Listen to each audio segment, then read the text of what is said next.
Yastyaktvā rūpamadhyam prabhavati jagatah anekadha anugrahaya prakshena klesharashihi vishama vishadharaha anekavaktra subhodhi sarvajnana prasutihi bhojaga parikaraha pretaye yasya nityam devo hishaha savovyat seta vimala tanuhu yogado yogayuktaha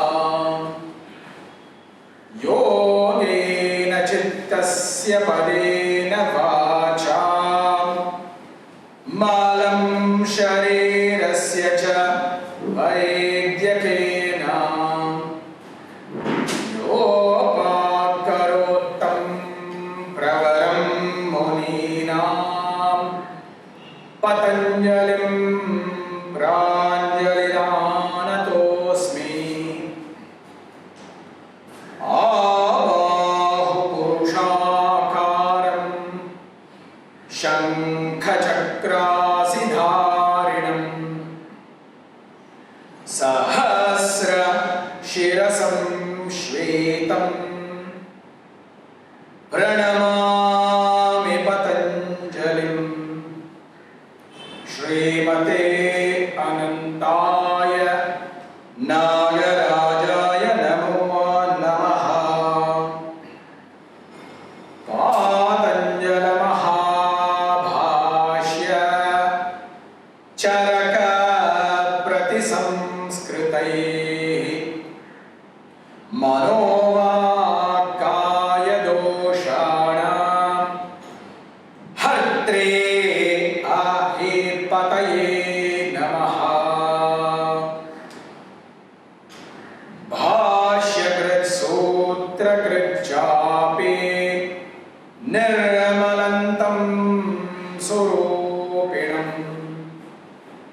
Dhyataram Shripater Nityam Patanjalim Namamyaham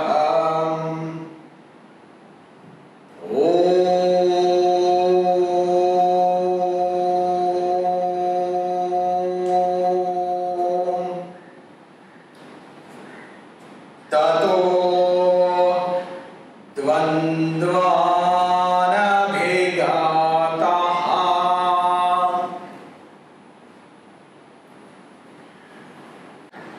So today we are in the Sutra 248, which is talking about the consequences of successful practice of asana. I told you last time when we talked about the Sutra 247, Prayatna Shaithilya Ananta Samapatibhyam.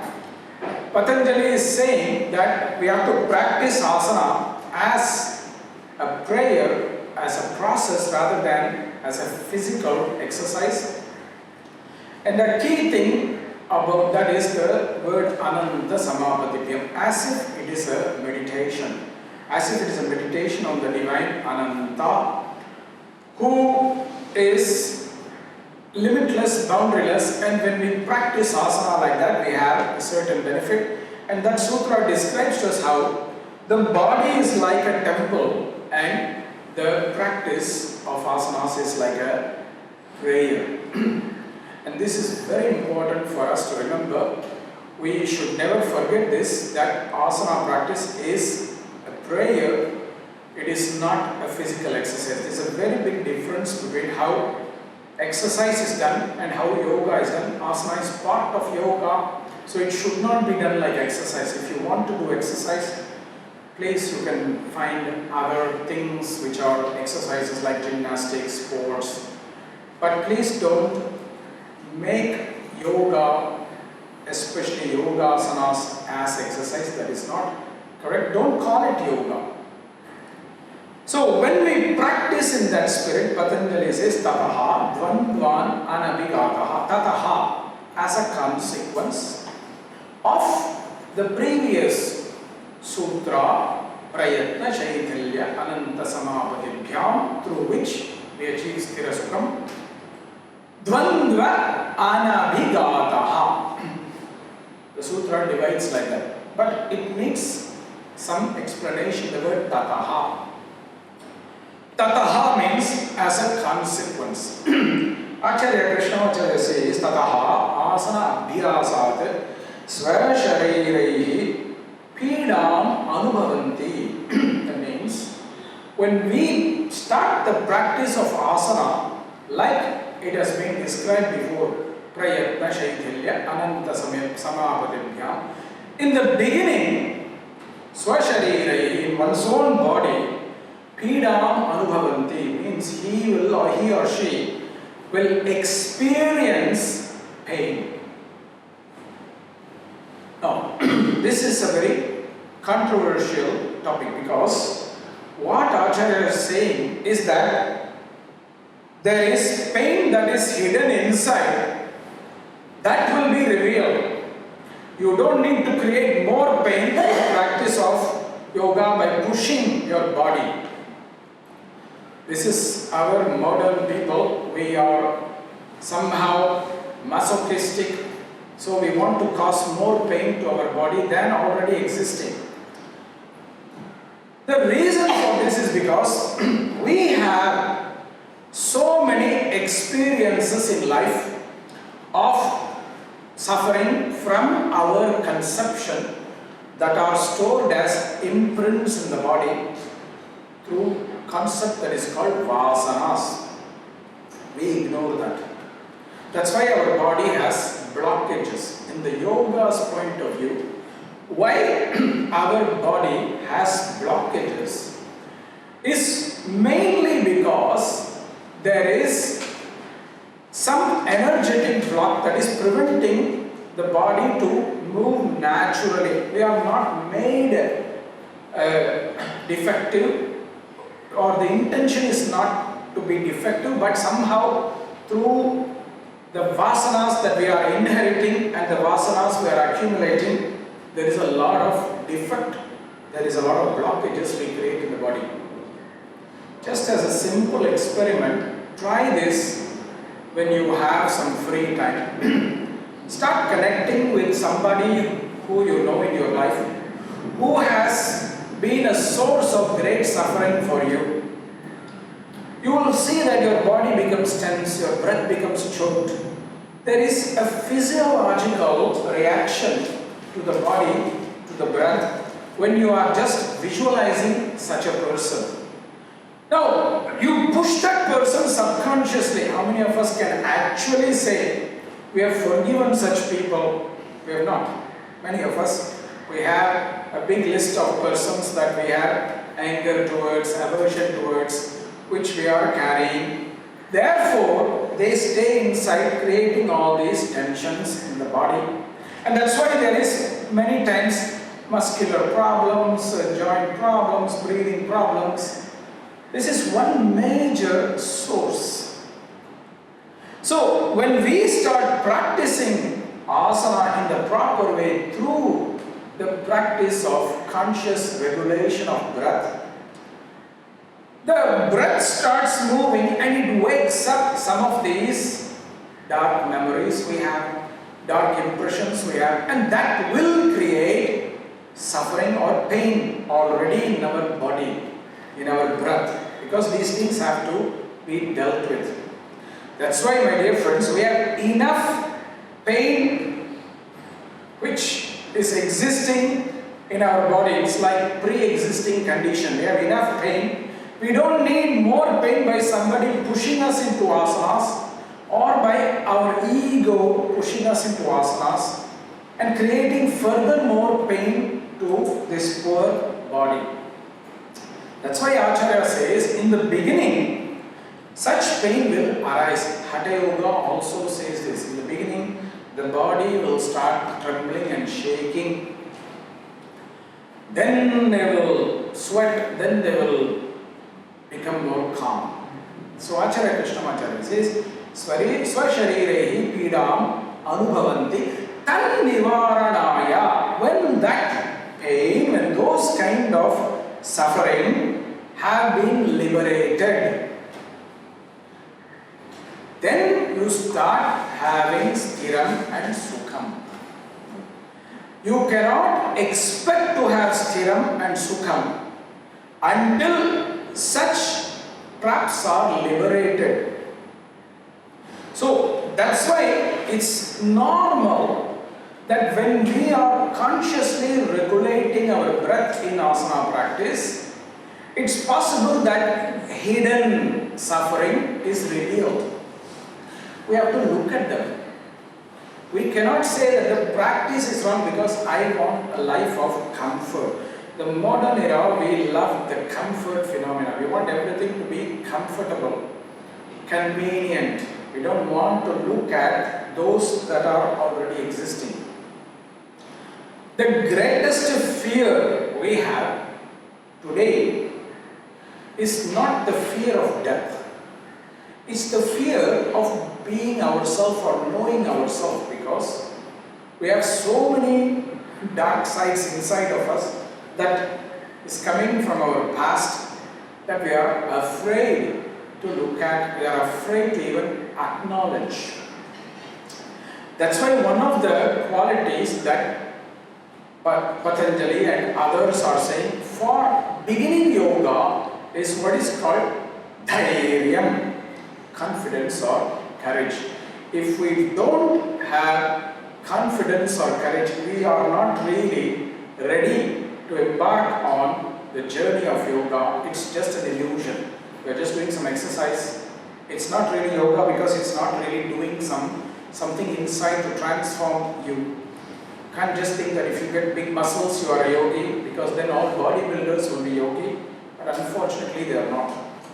So that's why this is very, very important. The concept tataha means as a consequence, and this is a long-term consequence. It's not something that is short-term that you practice in the morning and by afternoon you are going to have the mastery of asana. It's not like that. It is on a regular basis because there are many such darknesses inside of us. And that's why this will take some time. It will not be instantaneous. And in this context, we have a great metaphoric story in our Vedic philosophy or Vedic history of a demon that is called as Rakta Bija.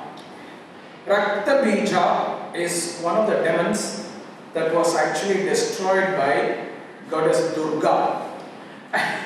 And the beauty of this Rakta Bija, this demon, is that every time Durga cut one of his head and the blood of that head will drop down, immediately 10 more versions of him will manifest.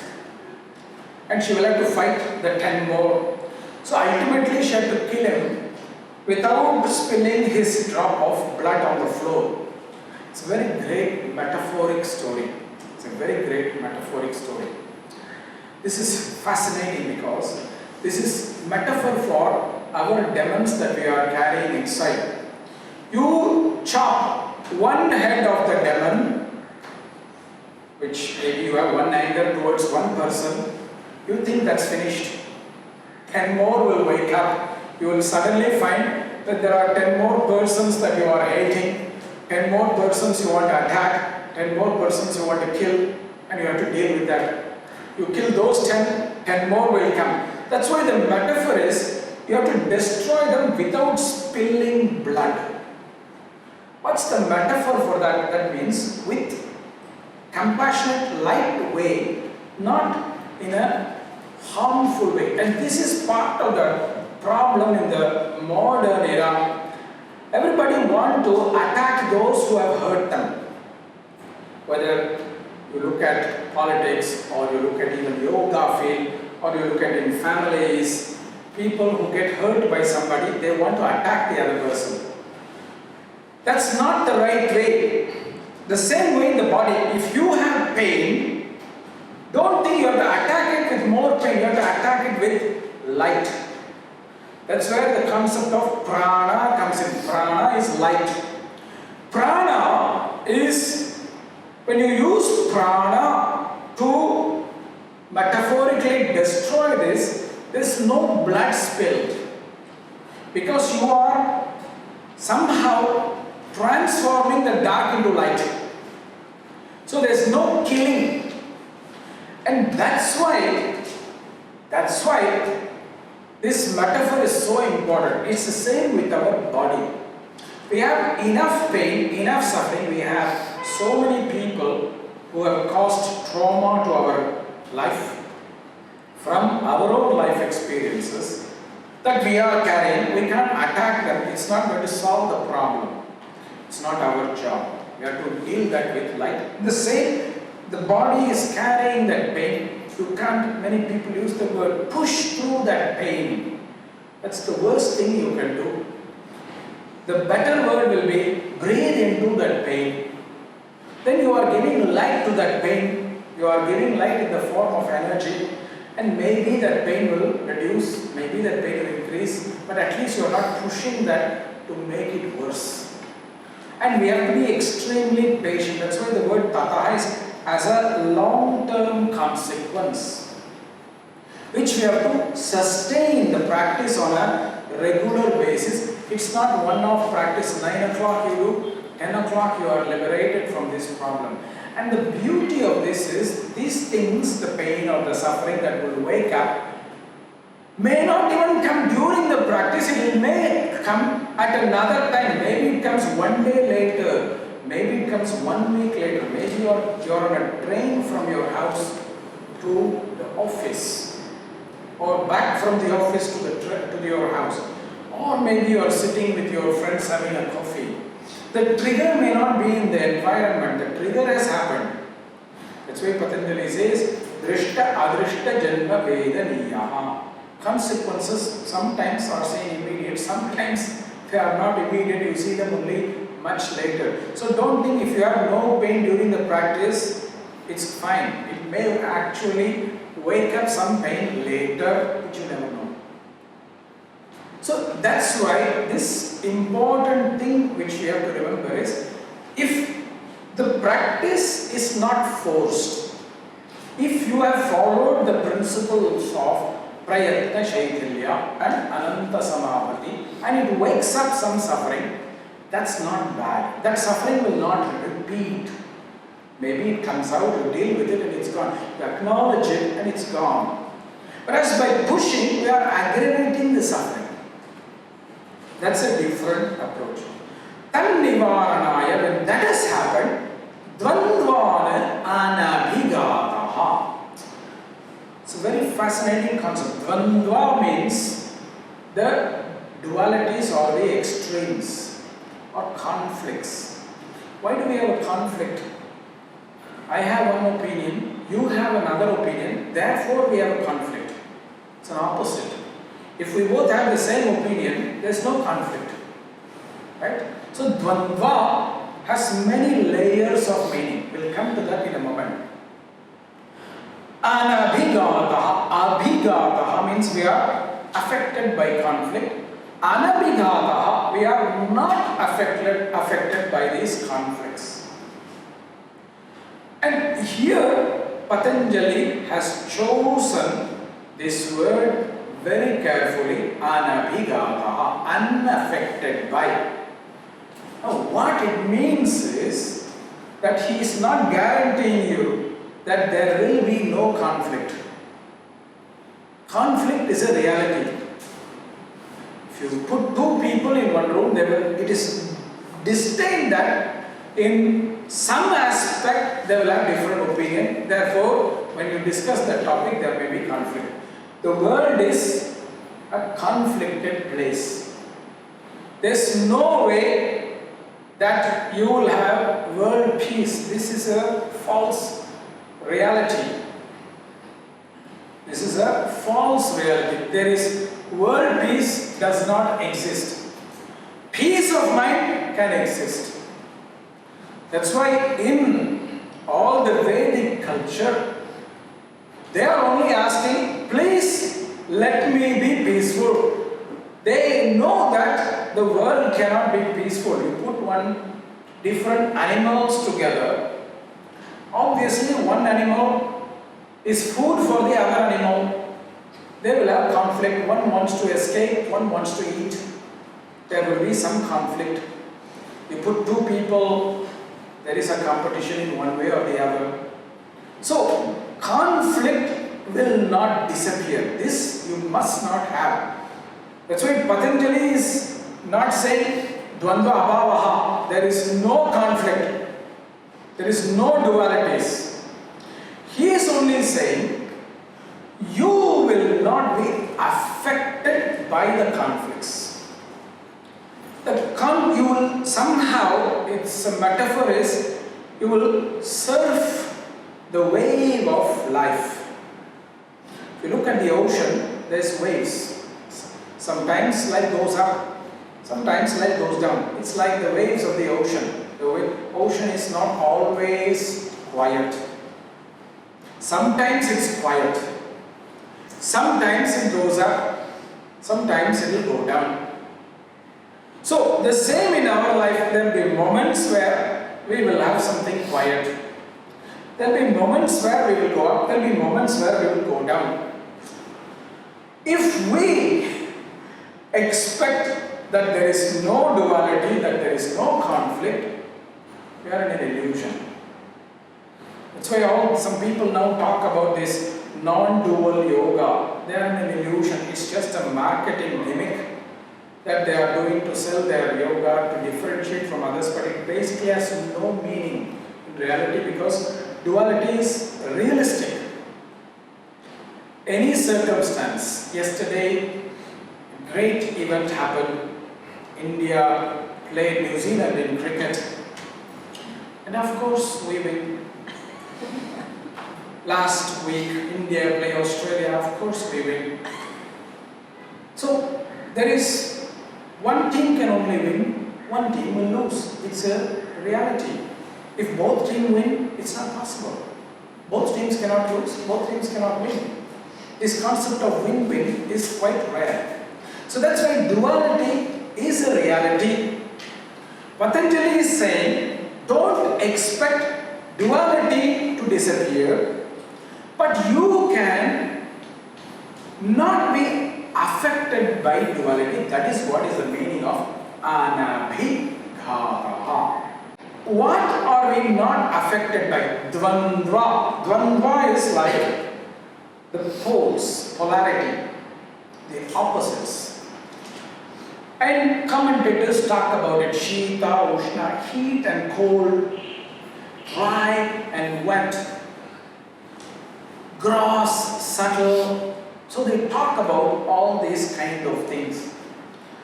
Now, when you try to understand like this and look at it very literally, then you will translate the sutras like an idiot. Because you have to understand that the language that they used is an ancient language. You have to understand it from that context. In the ancient language of yoga and Ayurveda, Vedic culture, the whole world is made up of matter that is defined by pairs of opposites.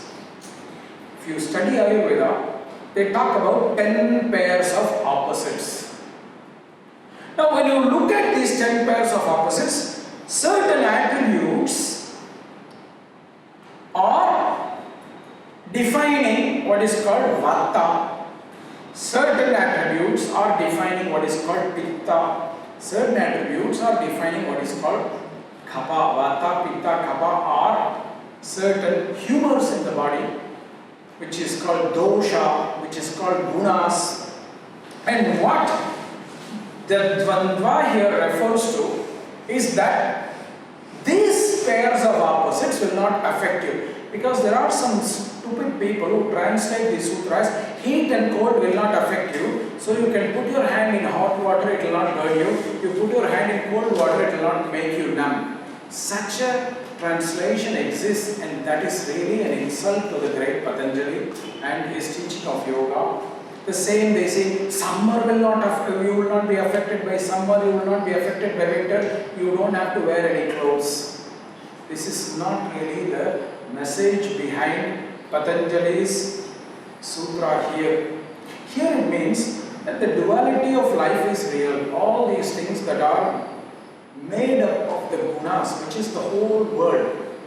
The whole world, material world, is made up of the three gunas, Vata, Pitta, Kapha, or Sattva, Rajas and Tamas. That will not affect you. Sukham, Dukkham, joy, suffering is related with the element of space. When space contracts, Dukkham, and space expands, Sukham. Just think about it. When you have a cricket match, India wins, everybody is so excited, happy, space expands. Poor New Zealand, everybody is depressed because they lost, everybody becomes closed. So, space expansion and contraction, again related to the duality of elements, joy, suffering, all these, darkness, lightness, darkness is cold, light is warm. So, all these emotions, fear, cold, contracting, love, warm, expansive, all these are what is referred to here as Dvandva in a very simple word. That will not bother you because you will understand that there is something beyond all this. There is something beyond all this, and that will balance, that will remain balanced. You will not be affected by up and down. It's not going to bother you so much because you will know what goes up comes down, what goes down will have to go up. So you will learn how to move with the wave of life because you are in the temple in your heart. It's what I told you in the previous sutra, Ananta Samapatti. And it's very metaphoric, my dear friends. Why do you think so many Indian people go to the temples? I know in many Western countries the church and all that is very empty.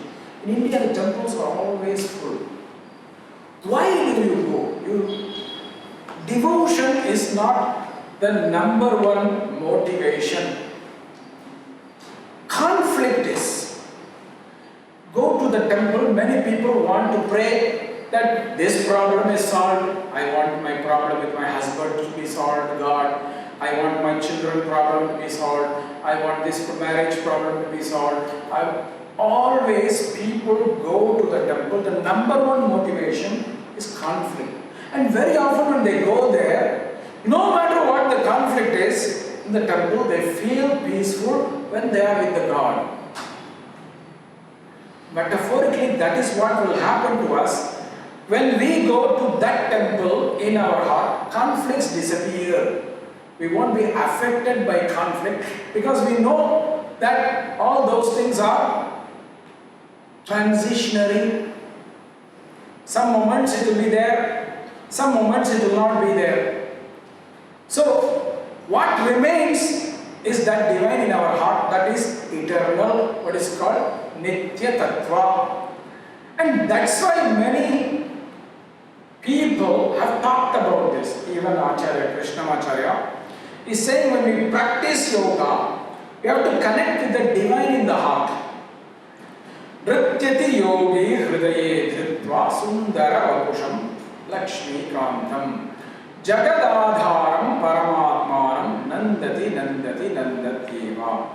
The yogi who is connected to his heart, where the divine couple is existing and is constantly in connection with that yogi is dancing with joy. that yogi is dancing with joy because he or she is not affected by other things that are materialistic. Materialism, connection to materialism will always create problems because you cannot control matter. One time it will behave one way, another time it will behave another way. You cannot control that. This is out of our control. Can't control the weather, you can't control other people, you can't control your own self all the time. At some point your body will tell you, you have to sleep. You cannot say, I don't want to sleep. You may say it one day, you may say it 2 days, but you cannot say it forever. At some point it will tell you, it's time to stop. The same way you cannot be sleeping all the time. The body will say, hey, wake up, it's enough. You have to wake up. How many hours can somebody sleep? Maybe 10 hours, maybe 12 hours, maybe if you're really, really tired, 24 hours, okay. But at some point your body will wake up, except if you are in coma. That's different. So that's why what Ācārya says, when you practice asanas, don't focus on the body that is bound by duality. Focus on the divine that is not bound by the duality, and the more and more you meditate on what is not bound by the duality, you will not be affected by the dualities because you will learn how to go up and down. It's something which is very, very, very important and very, very significant. My grandfather lived 100 years of his life. And many people think, oh, he must have been so happy, he must have been so clear, he must have been so free of all this. But that's not the reality because he was also affected by life like everybody else. He went through poverty many years, he suffered a lot. He went through great challenges when India became independent, and republic where all the kings were, their era finished and the government, which is very corrupt, took over. Even at the age of 60, he had to start his life all over again. Ups and downs. But it never bothered him because he was not connected to that, because he knew that was something which is transitionary. So he had to go beyond. And what also happens is when you connect to that which is stable, your body becomes stable and healthy. Swami Vedanta Deshika, who is our ancestor, he composed a great poem called Abhi-Stava, which is about lack of fear, having confidence, removing fear. In that there is a beautiful verse. Sthite manasi vigrahe gunini dhatu samye sati smare dakila dehinam yaha jatu chit tvam ajam. Yaha tvam ajam manasi sthite. The person who holds you, the divine, in the heart. Gunini dhatu samye sati sthite. All the gunas, which is sattva, rajas and tamas. Dhatus, which is the 7 dhatus in our body, which is our plasma, our blood, our flesh, fat, bones, marrow, and our reproductive fluid. All of that will become steady, stable. So, this is a great reality which is the opposite approach. Matter does not control matter. The spirit controls the matter. This is Vedic philosophy, and many spiritual traditions have this belief. So don't think you can have health by working with matter, the body. That's why I said you can't practice asana as an exercise only working on the physical body. This matter is controlled by spirit, the divine spirit, not even our spirit. And that's what Swami Desikachar is saying. When you hold this divine in your heart, which what Patanjali is saying, Ananta Samapatti, the dhatus and the gunas and other things, mind become steady, they become harmonized. So there is no fear of disease, there is no fear of the dualities of life that will affect us. Because when you are strong and steady, you can manage everything. So this is the reverse approach, spirit influencing matter, and that is the reality of life. That's why many of the modern medicine is not able to help beyond a certain point, because materialism does not have the answer, and medicine rejects the spirit. A medical doctor cannot say your spirit is bad, your energy is bad. They cannot say that. They will lose their license. And that's why they will never understand spiritual traditions, and that's why I strongly object many doctors trying to influence yoga or take control of yoga, because they are basically not fit to do that, and they must stick to their business. Because unless you understand and work with this energy, the spirit, you cannot be in the field of yoga, especially as presented by Patanjali. So that's why here it's very, very significant, because Swami Deshika is saying the same as what Patanjali is saying. Focus on Ananta, then body becomes healthy. Focus on the divine, body becomes healthy. Ācārya Krishnamacharya also says, Asana karana tarasam sarasam pranayama prabalam pranam dharana shuddham kuru mastishkam dhyanat shuddham chittam nityam. When you practice asana, the asana is filled with lightness, lightness not with weight, but with energy, prana. Asana karana tarasam sarasam. And when it's filled with light, it's filled with rasa, that means life energy. It's another word for prana. Your prana is alive and active in your body. You are fully active in energy, active and energetic. That's why prana is the most important tool in yoga. And that's why this concept is very important. So the dvandvas, the dualities of life, are essentially coming because of matter's change. Ayurveda and yoga, they are logically explaining to us that the gunas have a cycle.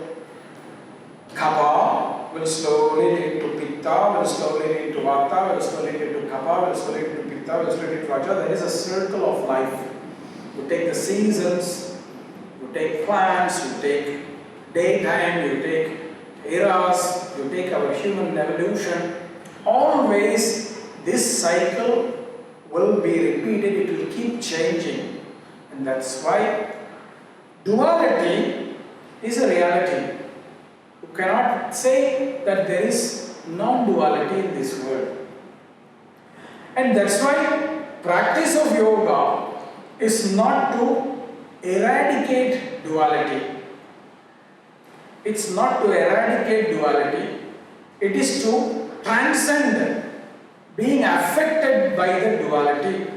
There is birth, there is life, there is death. They are opposites.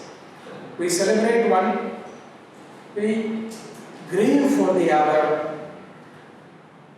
Except if the person dying is somebody we want to die, we're not nice to it, then we celebrate, which is not right.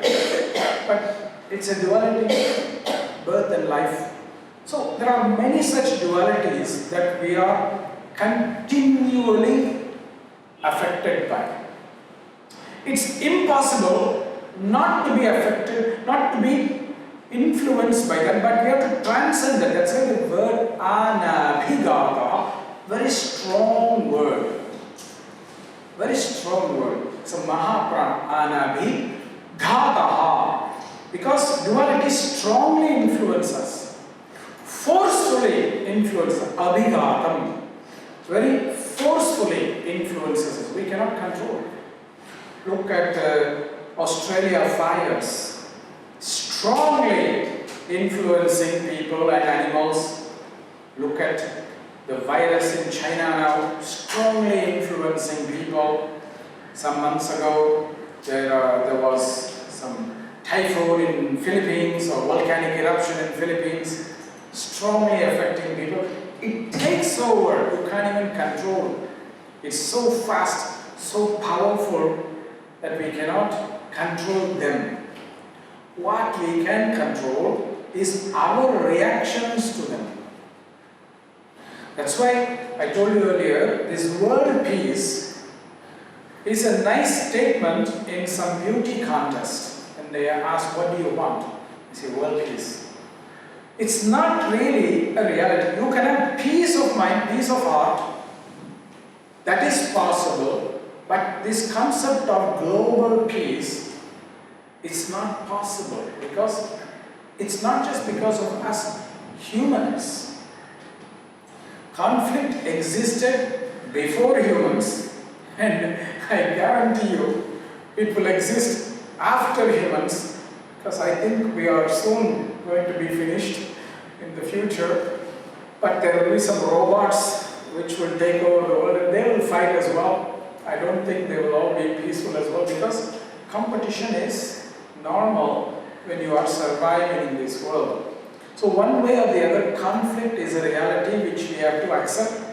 How we respond to that, that is what Patanjali says. That's why I gave you the metaphor. Many people who go to the temple, I always ask them, why do you go? The often reaction is, I feel peaceful there. When they go back to their house, the reality comes back. They have to look at the mother-in-law with whom they are fighting, or the husband with whom they are fighting, or the wife with whom they are fighting, or the brother with whom they are fighting, or the neighbor they are fighting with. But in the temple, they feel peaceful. That is what is possible. Your reaction to conflicts can be controlled, but not the conflict itself. That's not always in our control. And very often when you step back, the conflicts also step back. My father always used to say, you need two teams to play a game. India cannot play cricket with itself. It needs a competing team. So the moment you step back and say, I don't want to play this game of conflict, the other person will not be there to fight. They will also have to step back because there is no fight. So that's what this sutra is. When you are retreating to yourself, then you avoid conflict. You go back, you avoid all this. And this is very important for the future sutra, because there's no point in regulating the breath when you are so easily affected by the dualities. Because breath control is a very powerful technique, and it needs the mind to be focused on something very subtle. Breath is very subtle. So, if you are so distracted, so affected by small things, you are not fit for pranayama. That's why Patanjali will use the word tasmin sati. He is not saying pranayama is automatic. He is saying as a consequence of dvandva abhigata, conflict resolution, resolved, when your mind is able to not be affected by conflict, then you can be fit for pranayama. Otherwise, if you are unfit, you are unfit for pranayama. And this again, many people translate the sutra very badly, saying you master all the asanas, which means you have to do 400 asanas. Patanjali never says that. Patanjali is actually saying, when you have mastered the concept of dvandvas, asana jaya means when you master the asana, what's the sign? When you master the asana, you don't have conflict anymore. So if you are a yogi who are able to do 200, 300 asanas, but still you are getting affected so easily by conflict, then you are not really a yogi. You can put your title as yogi so and so, yogi so and so, but it's not really a yogi. And now it's so fascinating because people who call themselves yogis are so easily triggered even by small simple comments that somebody put on Facebook. Somebody they don't even know would have said something, oh, your mustache looks a little strange. Immediately, how dare you? Blah, blah, blah, blah, blah. That's not really like a yogi behavior. The concept of asana jaya means dvandva jaya, that you have mastered the dualities, not that you have mastered the posture. Because please remember, my friends, the yogis in the past, they started their yoga learning when they were about 7 or 8 years old, and they practiced all the way till they died. Which means, in those days they were living, yogis were living quite long because they were quite healthy, so about maybe they lived 100 or 80, 90. That means over minimum of 7 decades they were practicing. Now anybody with a reasonable level of intelligence will know that the body goes through so many changes in the 7 decades that you can't keep doing the same thing all the time. So if you think you have to do the same asana again and again all your life, it's an illusion. It's false learning, false understanding. So that's why they were not focused on form, they were focused on function. Asana jaya means the dvandvas are mastered. And this is very, very important.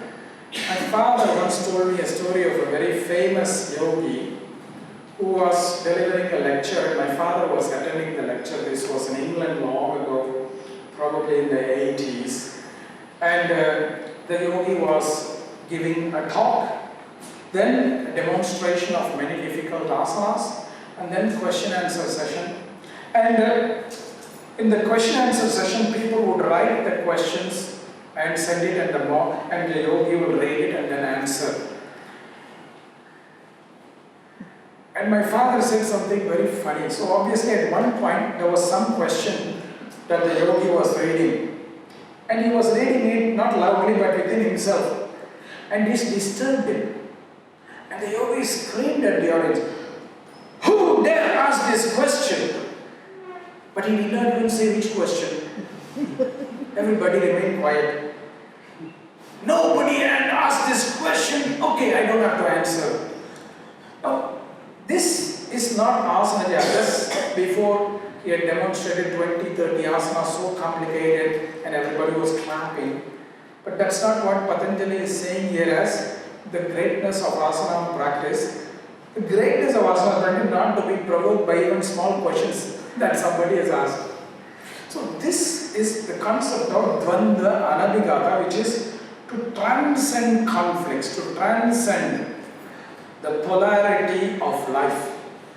Polarities always will create conflicts, whether we accept it or not, whether we see it or not. This is the essential meaning of the sutra. Tataha dvandva anabhigataha. Namaste.